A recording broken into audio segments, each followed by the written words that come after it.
Coaching classes. इस current affairs की series में आपका स्वागत है। इस वीडियो के माध्यम से हम करंट अफेयर्स के टॉपिक को क्वेश्चंस के रूप में डिस्कस करते हैं।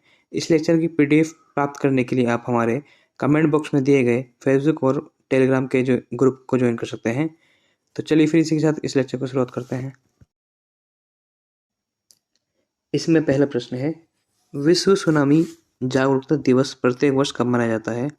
तो इसका आंसर है ऑप्शन डी, 5 नवंबर। सुनामी के खतरों को उजागर करने और प्राकृतिक आपदा से बचने के लिए लोगों को जागरूक करने के लिए 5 नवंबर को प्रत्येक वर्ष विश्व सुनामी दिवस मनाया जाता है।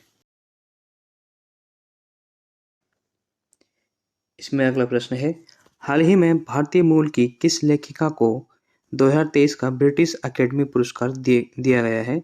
तो इसका आंसर है ऑप्शन बी, नंदिनी दास को।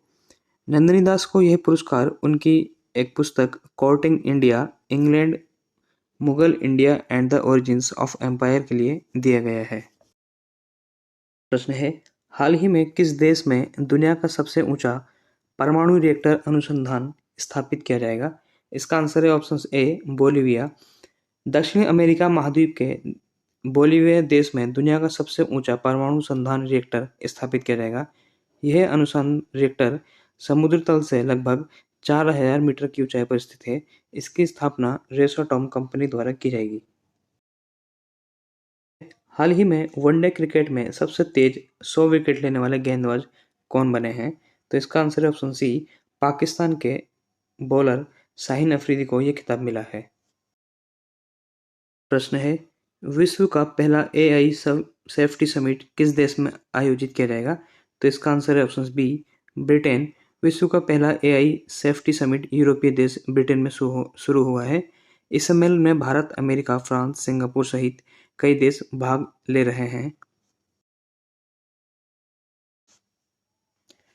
इसमें अगला प्रश्न है, हाल ही में वाणिज्य और उद्योग मंत्रालय के आंकड़ों के अनुसार सितंबर में देश के कितने बुनियादी उद्योगों की वृद्धि दर सालाना आधार पर 8.1% रही है? इसका आंसर है ऑप्शन सी, 8। वाणिज्य और उद्योग मंत्रालय के आंकड़ों के अनुसार सितंबर में देश के 8 बुनियादी उद्योगों की वृद्धि दर सालाना आधार पर 8.1% रही है। अगस्त में इसमें 12.1% की वृद्धि हुई थी। आंकड़ों से पता चलता है कि आईसीआई अप्रैल और सितंबर 2023-24 के बीच सालाना दर पर 7.8% चढ़ा है। हाल ही में केंद्र सरकार का राजकोषीय घाटा चालू वित्त वर्ष की पहली छमाही में पूरे वर्ष के लक्ष्य का कितने प्रतिशत पर पहुंच गया है? तो इसका आंसर है ऑप्शन बी, 39.3%।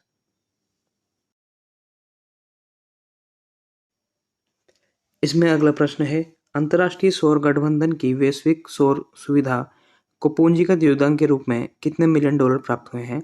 तो इसका आंसर है ऑप्शन ए, 35 मिलियन डॉलर। अंतर्राष्ट्रीय सौर गठबंधन की वैश्विक सौर ऊर्जा को पूंजीगत योगदान के रूप में 35 मिलियन डॉलर प्राप्त हुए हैं।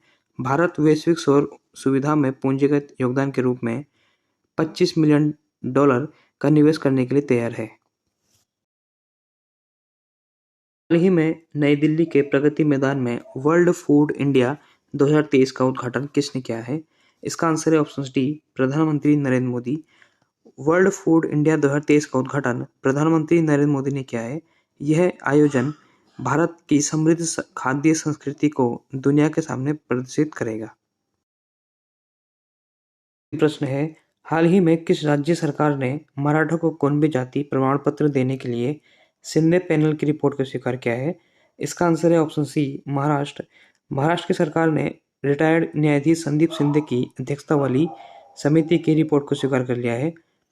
इसी के साथ इस वीडियो को अंत करते हैं। Hope you like it. Thank you.